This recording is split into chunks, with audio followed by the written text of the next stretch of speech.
Hey guys, before I start this video off, I just wanted to let you know that we're going to be doing a giveaway for Father's Day. We're going to be giving away one of our brand new dad hats, as well as a bag of coffee. So if you want to learn how to enter, click on the link in the description. Hey guys, Griffin here at Timbertrain Coffee Depot, and today I'm going to be showing you the easiest way to make cold brew coffee at home.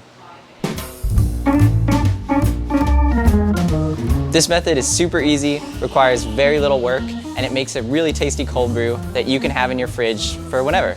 The method is very similar to what cafes use for their cold brew. What we're going to do is mix the water and the coffee together, what's called immersion, and this is really similar to what happens in a French press. But because we're using cold water instead of hot water, this process takes a lot longer of a time. So instead of, the 3 to 4 minutes for a French press, we're going to be doing it for about 12 to 16 hours.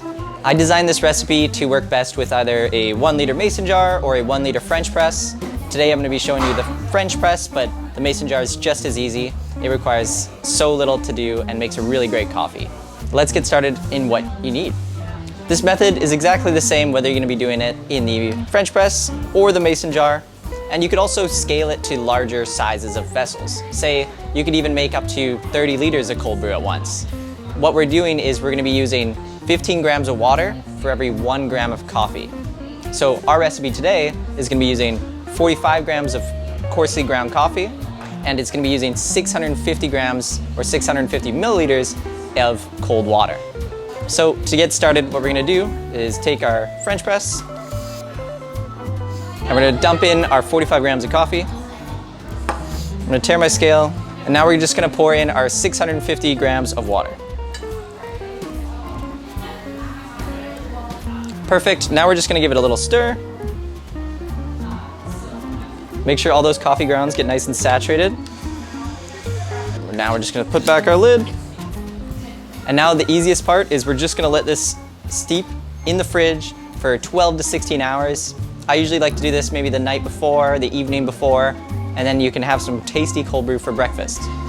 Now it's been about 12 to 16 hours. We have our French press cold brew straight out of the fridge, ready to go. And so this is why I love the French press method the most, is because it's a lot easier. So all we're gonna do is slowly press this down to about, there we go. And now we're just gonna pour out our cold brew. There we have it. If instead of the French press you use the mason jar method, I found the easiest way to filter that one out is through a coffee filter, or you could also use something like a fine mesh sifter. Now let's give it a taste. With cold brew, you get that richness, you get that sweetness, definitely refreshing, and it tends to hide a lot of that acidity, so you get a really nice balanced coffee. It makes a great drink for a hot summer day. If you have any cold brew questions or wanted some clarification on anything we did in this video, please let me know down in the comments. For now, have a great day.